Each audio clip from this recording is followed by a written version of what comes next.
Bonsoir, mesdames et messieurs. Merci encore une fois de votre fidélité vis-à-vis de votre chaîne YouTube Joe Barouk TV et de votre page Facebook Joe Barouk le serviteur. Donc, tout ça vraiment na esengo ya ku se retrouver lisusu boso na bino pour la couper sa bino information. Information oyo eza plus dominé ces derniers temps.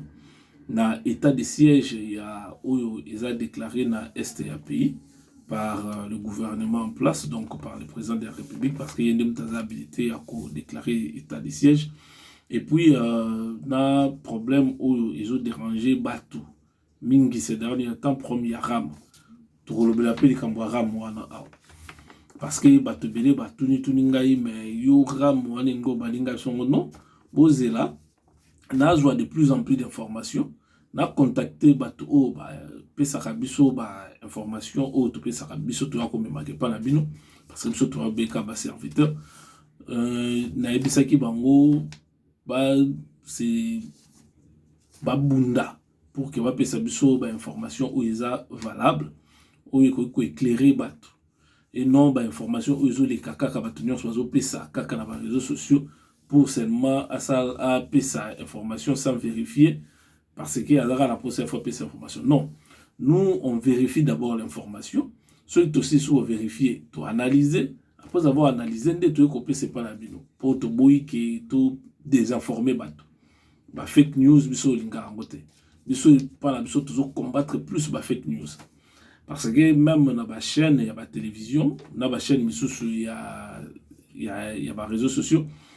Ils ont la désinformation, ils ont les cas, ils ont tellement ébélé. Et que biso toza na toujours pour na ku longola ba zone d'ombre où ils a na ba information belé. Donc c'est mieux ya kolanda biso parce que biso toza na ba information à la source et puis ba information moko vraiment vérifiée et vérifiable. Donc le lot kolobela makambo ya état de siège au gouvernement donc, l'autorité à pays, le président de la République qui est habilité à déclarer état de siège, il a déclaré qu'il état de siège, et puis Tokolobela paix premier arabe, où ils ont dérangé les Congolais, les lots vraiment macasse. Bato ebele bazoloba, bengi, batuni, ebisingai, soki ngai avi, tozolobela ngote pourquoi? Mais tu bandaki ko zoanon ba information parce que tu croyais que le bakaka pour l'encolobate, il fallait d'abord ko vérifier ba information tout y ba pourquoi est-ce que bango bati ram wana et c'est quoi ram ba bloko nyo so ala to ka to bango yango na de to développer na bino na moi tant na biso o to kabola na bino à tout moment. Donc la remercier bino pour na fidélité na bino. Je remercie Bino pour la critique na Bino et puis je remercie Bino vraiment parce que vous continuez à partager.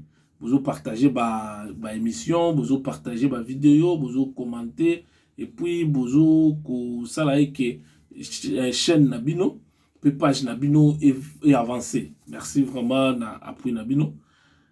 Tu es bien vraiment que bien. Donc pour commencer. Problème, il y a état de siège. État de siège est ani.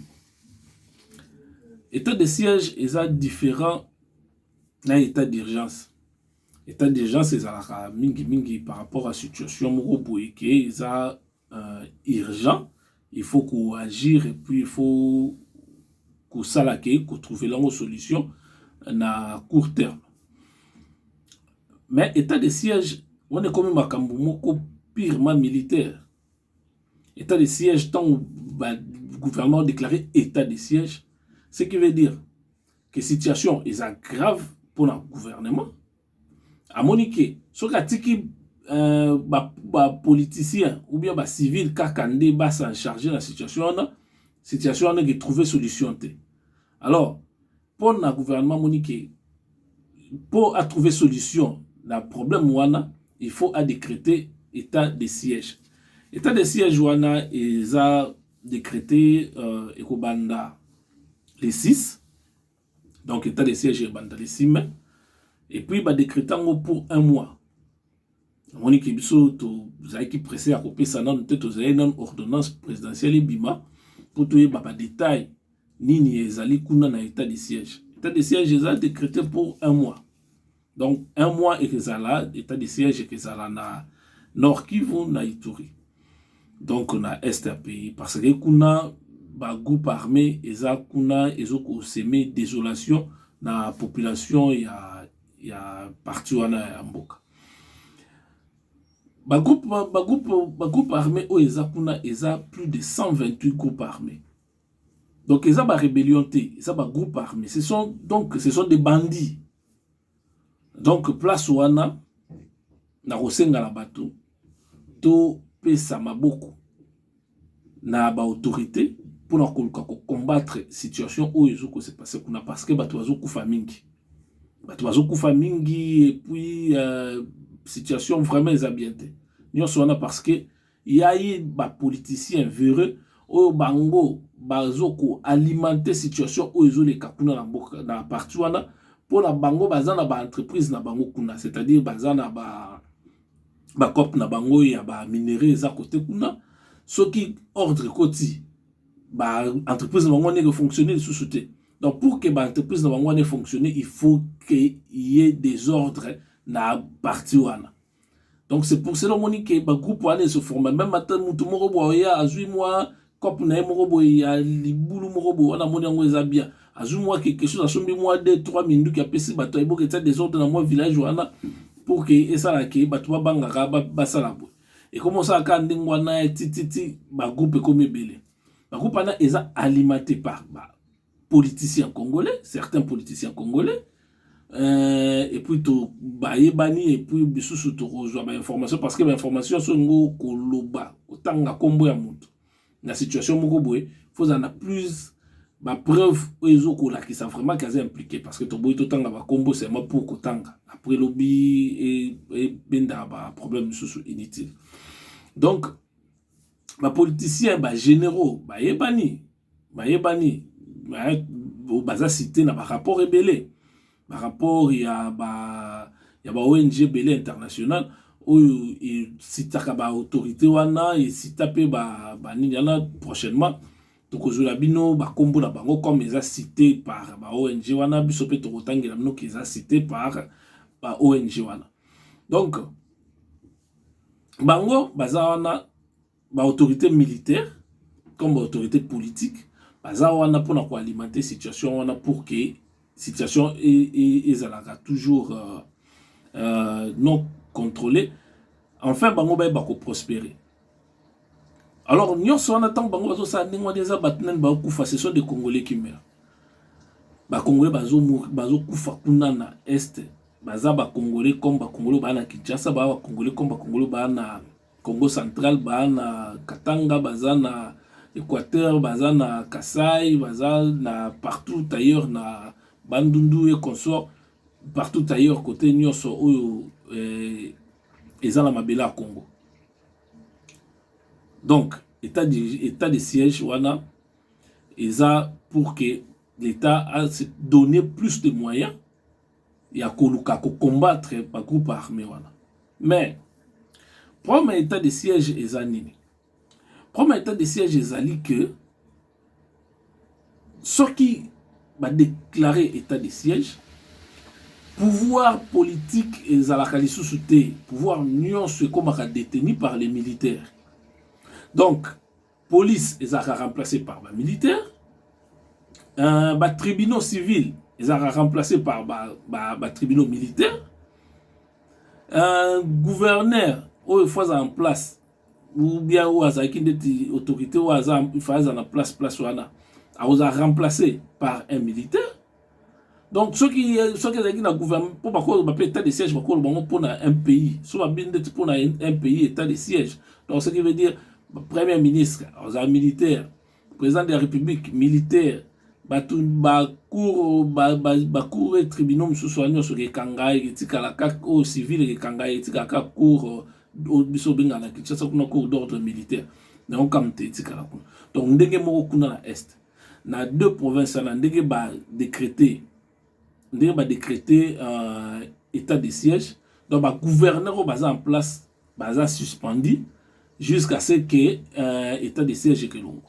Ce que état de siège ça ndenge ba bi que ça là 1 mois. Ba on peut ba causer là pendant 1 mois. Ce qui peut que ça là une année ba causer là une année ce que ça là 10 ans ba ozala tout ce ba car militaire ndem ba diriger partout là jusqu'à ce que ba relever état de siège voilà. Donc état de siège ba liberté belé à bateau. Et rosa ba liberté belé tant non ba vraiment na opéser ba mon ngai. Ba liberté belé à bateau et rosa ali sous vraiment té. Parce que bateau rosa la plus contrôlé par les militaires que base à la libre rosa parce que la manifestation n'y sur rosa suspendu. La protestation n'y sur suspendu. Réseau téléphonique et vous a contrôlé. Donc c'est-à-dire que appel na bino beaucoup benga est contrôlé par militaire ou bazo géré parti wana. Donc même benga ka la presse peut la contrôler. Donc, presse est indépendante. Donc, la presse ne sera plus indépendante pour couper sa nouvelle Nayango. Donc, presse cause à les awana pour ébimer information et informer bateau. Bango va contrôler batali ce qui information on a eza que beaucoup opesa ba autoriser nous opesa. So ba monique information on eza autoriser te ba pesa bino ba opesa binote. Pourquoi ba opesa raison que dans l'état de siège, c'est-à-dire ba information nyonso o ekoki ko filtrer ekoki ko aider ennemi ayeba ko se positionner na makambo susu. Donc yango wana nde ba ko bando pesa que non moi to bisa ba information bo exactement moi to bisa ba information bo exactement. Donc c'est ça le problème, il y a état de siège. Donc bateau baza côté kuna va s'attendre que situation il y a bango kuna ba liberté na bango ezali susu ndenge ezala quitté. Bien qu'ils ont vraiment, mais avec les militaires, avec l'état de siège, la liberté wana eza les sous-soutés. Donc la liberté wana eza les sous-soutés. Donc moi bon marché exacté, moi bon ça la sitting de bon ça la air mo wana exacté. Parce que ce sont les militaires qui vont diriger. Donc état de siège qui banda les 6 mois de Tolobi et ça la 6 mois. Donc ça la 1 mois. Mais ça 1 mois renouvelable. Donc, c'est-à-dire que ceux qui vont moniquer situation comme ça, bien c'est sous 1 mois. Soit mon situation est bien c'est sous 1 mois, ainsi de suite. Donc, depuis 10 ans, quand 1 mois, la seule situation est bien. La seule situation s'améliorer, espérons que la situation est s'améliorer. Mais, en connaissant la plupart, il y a des militaires au bazana, bazana place wana bazotsa bango. La plupart des militaires au bazana place wana sont des militaires, des officiers commerçants. Même bango moko c'est possible que baza la paix bana ba faire d'abord na ba côté wana.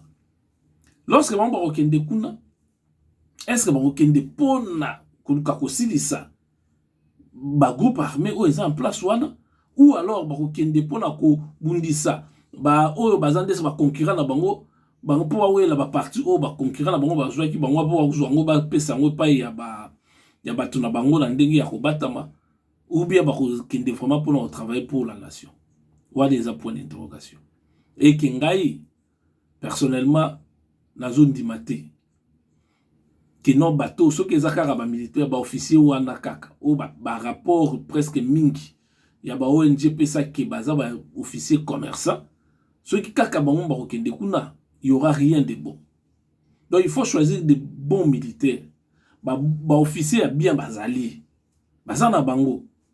Il suffit seulement de trouver bango kotia bango place wana ba osala musala. Tozalaka na nani oyo. Na général auto ndobenga mbuza babe. Nazoye ba à l'époque lorsque ba rebelle ba kangaka Kivukuna. Ezaka na mouvement moko spontané et salamaka bana ya commune Lingwala bana commune Kinshasa bana Barumbu soutenu par ba étudiants ya Ista ba mataki sans que batinda bango sans que ni tonka bayoki problème wana ba mata bango nyonso bakenda vers nini ba bureau ya Monisco pour na ko kende ko protester contre nini shit ya Kivu. Mbala moko esalaki ke même ba Monisco wana na ba autorité ya pays na époque wana bazwaka courage ya koluka ko résoudre cette situation na noki. Mais c'est ce qui ne se passe plus dans Congo actuellement. Ba massacre zo salama presque chaque jour batu balobaka te. Batu bafanda ka bazolobaka na musika. Batu bazokufa la nini batu mais oui batu bazokufa mais ce que tozo sala nini tozo sala eloko te. Parce que nga nazo bake à l'époque quand j'étais à Kinshasa na participa na mouvement wana.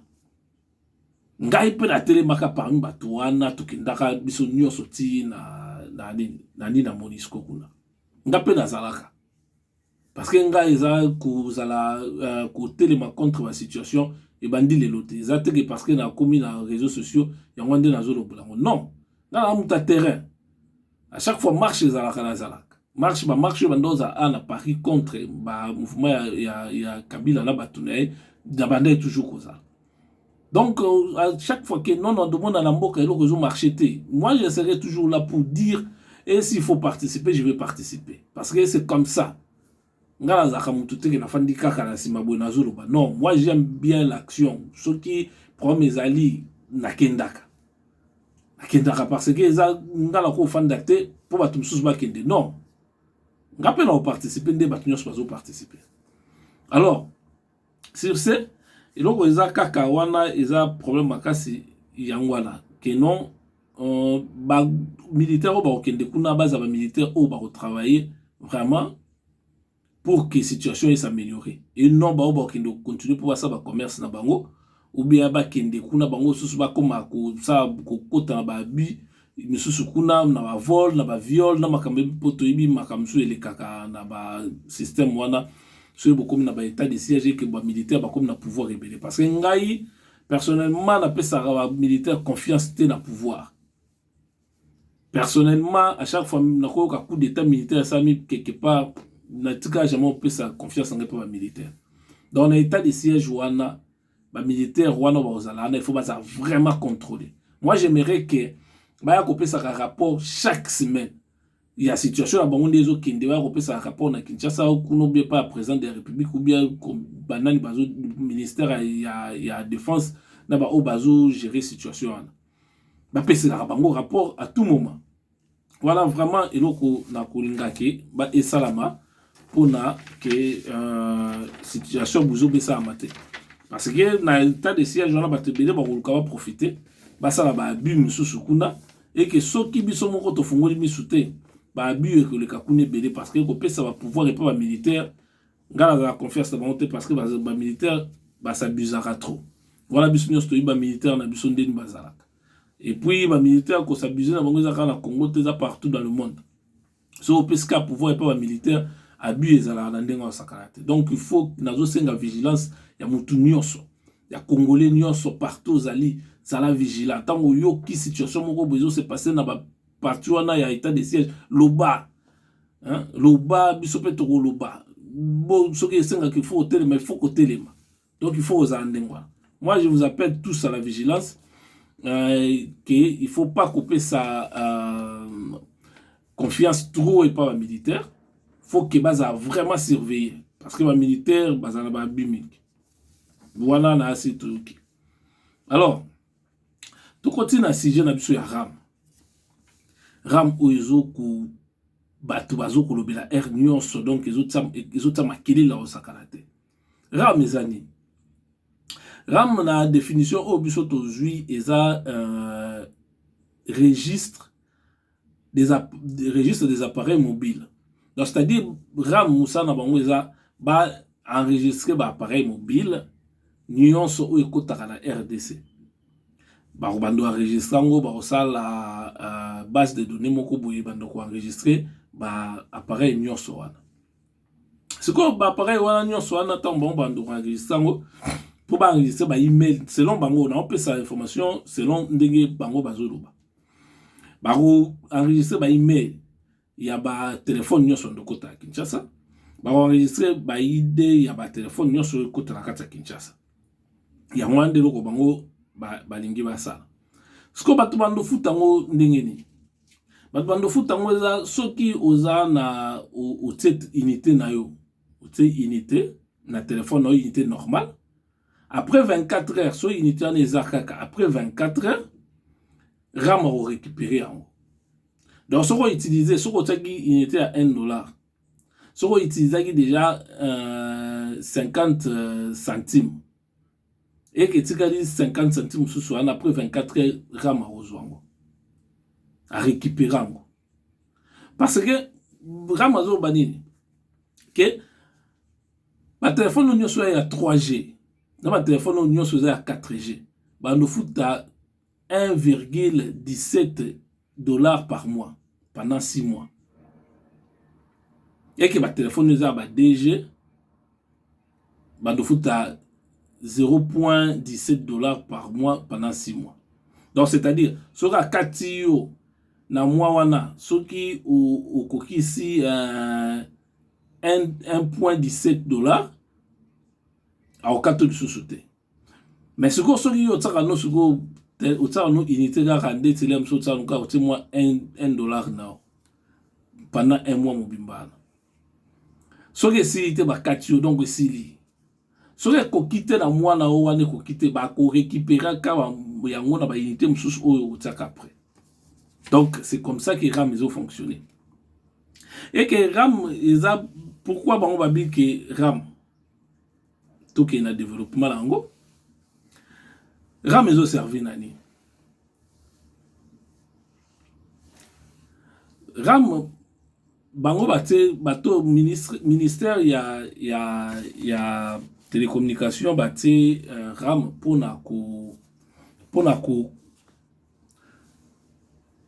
pour sécuriser les données personnelles selon bango. Les données personnelles, c'est-à-dire les photos, les téléphones, les vidéos, les contacts, ainsi de suite. Mais les données personnelles, il y a tout pour contrôler yango. Est-ce que c'est nécessaire? Il fallait créer régie pour que ça yango. Les données personnelles, il y a tout. Il faut d'abord une loi. Il faut une loi na parlement où ils ont les données personnelles, il y a bateau pour protéger yango. Vie privée, protéger yango. Il faut qu'il y ait une loi na parlement. Mais ngati siko na moni loi te. Où ils ont ça qu'il faut protéger et bon, est-ce que pour protéger données personnelles à bateau ndengwana? Vidéo, photo, est-ce qu'il faut que tu fasses foutango? Ils ont ça l'État. RAM, ils ont kaka taxe moko sur de trop na kati ya vie ya ba Congolais où ils ont déjà difficile. Hein? Déjà comme la communication na Congo est très cher.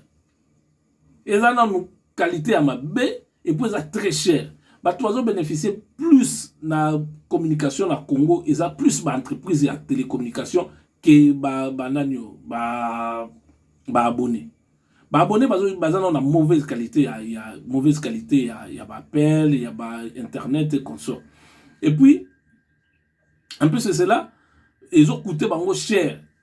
Donc, consommation, ils ont poussé à utiliser beaucoup plus d'argent parce que bazote que la banque de plus en plus crédit cher et puis communication ils ont coûté de plus en plus cher toi ça sortir nan vraiment te allez bazo sur baxé no RAM et ben na kabino sous moi muke wana ya nini non tsa wana baté sous na kata non parce que moi je ne vois pas pourquoi est-ce qu'il faut pour sécuriser les données personnelles à bateau il faut que bateau fouta rambongo d'ailleurs il n'y a même pas une loi où ils ont le Kambwana. Mais vous créez kaka et donc on a RAM, on a régie des appareils, registre des appareils mobiles, registre des appareils mobiles. Donc c'est-à-dire que nous avons enregistré tous les téléphones où éco taka na kati RDC. Mais si vous enregistrez tous les téléphones écoutants en RDC, bateau beaucoup faire payer bango bablo koana. Ce ne sont pas les abonnés. Ce sont les entreprises. Il y a communication parce que bango bazo utilise bango ndem tu baza vraiment da besoin. Il y a bango ndem bazo sala mbongo mingi plutôt. Bango ndem bazo sala mbongo mingi bango ndem faut bafuta taxe wana parce que za taxe. Bango ndem faut bafuta taxe wana et puis na ba entreprise oyo il y a commerce, il y a téléphone. Bango ndem faut bafuta taxe wana et non ba abonné ndem faut bafuta taxe wana les en sens ils ont sensité wana ekomi eza ponanga eza escroquerie hein wana ezali wana eza arnaque ndenge balobaka mingi bazo ko arnaquer biso population déjà dans ba situation difficile ebele ale yo bakisele sous makamususu na kati wana c'est quoi ça hein au moins te kezana et puis sécuriser ba sécurité ba photo so ba yibi téléphone na yo pour ma code soko za ou ta code pour ba code na téléphone pour ba code à téléphone on va beta temps ba code pour effacer le rognon sur les ala 4 le mo te ko etikala na téléphone soki ba code si on na ba ke débloquer pour ba ça la ba organiser ko bandela ko initialiser encore téléphone na yo pour que ils ont le téléphone moko vierge après banda soko banda ko utiliser encore une fois. Alors pourquoi est-ce que RAM qui doit protéger banini là moi je ne vois pas. Personnellement je ne vois pas. Na omona ngote na omona ngoka rake eza on dirait bazo luka ko dipe bato. Protection il y a santé il y a ba usager. Mais pour nous protéger santé il y a ba usager, il y a téléphone. Et ça il faut pas créer RAM. Il faut pas créer RAM. C'est toujours, ce sont les entreprises où ils ont des téléphones, où ils ont fabriqué des téléphones, na ba entreprise où il y a télécommunication, bangonde il faut ba fouta taxe wana. Et puis il faut ba entreprise on a ba toujours que ça la ba émission, ba toujours ba danger, il y a ko utiliser téléphone mingi. Ba pesaka ba nini ba lobelaka ba bloc wana nyonso wana. Mais ça, qu'il faut ça ram, toi foutre un bon, la katsuana pour que et ça non, je ne pense pas. Hein? Et puis vous avez pour lutter contre le piratage, il y a téléphone. Oh. Bah littéralement piratage il téléphone, ou bien piratage ya biloko, ou bien biloko est non conforme ou est nuisible à la santé de la population. Bah littéralement en amont, pas en aval. Ce qui il faut lutter en amont, c'est-à-dire dans le service à douane. Dans le service à douane, il faut être efficace, très éveillé pour la téléphone, sur les autres côtés, non conforme à la norme nationale ou internationale. Ou en Inde, il faut lutter. Et ça ramte lutter nango. Et ça police de front, police de douane, égalité dans Makambouana. Et puis, en aval, et ça police ya commerce ndem te qualité na kati ya nini na police ya service à hygiène ba monde ba ko kende batala ba tester ba ninyo o sese musa na ngweza kani hein ba monde ba ko tala ba tester que soki loko eza bien pour la santé ba tout c'est bon so ça bien pour la santé ba tout ba ko tika ngote et circuler na kati ya mboka no eza te qu'il faut ba to wandu futé na ngombongo eza en sensité. Ils ont un sens mon côté.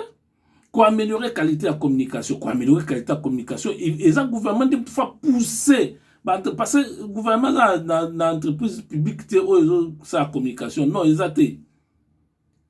L'entreprise, c'est sa communication, c'est l'entreprise privée. Donc, le gouvernement doit pousser l'entreprise privée, va améliorer la qualité de la communication. Il y a des fois pousser bango. Exactement qu'il faut foutre sa population bongo pour population de abandasko ko sala ba makambwana. Non, c'est pas la population de payer pour la qualité ya communication ça pendant que service à communication là nyo so les alliés ya ba entreprise les a privé, ils a même pas à l'état. Et puis on tali bien ko ba fouta na bango ba impôt ya malonga pété. Basa kaka toujours ba magui bazo jwambongo na bango zo kenda bamboka na bango oyo côté ba entreprise na bango eza ba siège social na yango. Bazo futa taxe malonga te. Est-ce que pour na wana ale l'état quoi comme ko futisa banani ba a créer moi taxe na yemo non. Wana eza ko yiba ba congolais. Wana ya ko marché ba moto eza ko yiba ba congolais. Eza vraiment ko yiba ba congolais. Alors ngala ko yibisa ba congolais, il faut pas que se laisser faire. Il faut qu'on s'organise. Il faut même attention qu'il faut marcher côté les contre Ramwana, il faut au salango. Parce que vraiment c'est du vol. C'est vraiment du vol. Et ça vraiment qui moïbe. Améliorer les services de communication, il faut le foutre là en bon. Et ça c'est un mouquette. Lutter contre les vols et les contrefaçons des téléphones. Mais les vols et les contrefaçons des téléphones. La contrefaçon, il y a un euro dans le bas. Et ça service à douane ndem tu faye ba oya. Et ça na ba magasin où ils ont tek ba téléphone, et ça na ba ville, ba numéro de registre de commerce. Hein? Donc et ça wana soki l'état a posé à vérifier ba téléphone na soki ça conforme ou pas conforme, ayebi ba adresse na bango. Ayebi ba importateur, ayebi ba to bazo teka ba téléphone, ayebi ba maison à miner ne teka téléphone, ayebi ba entreprise ya communication nyonso ya Congo akende pa na bango nde aso na bango ayeba ko tela bango ba taxi ayeba ko kanga ba téléphone oyo eza conforme te na nini na ba norme ya santé ya bato, hein, eza conforme te na ba norme internationale et nationale. Donc c'est ça. Donc il faut pas qu'ils avaient pas besoin de créer RAM pour que ça la bloque non. Et donc il faut pas ça là, il faut pas zalande na ba entreprise wana, ba entreprise wana de ba futa. Exact que ba consommateur ne faut pas futa. Non, ba consommateur ba futa déjà nino TVA. TVA na katsa ba comme de ba ni na bango ezali déjà. Hein?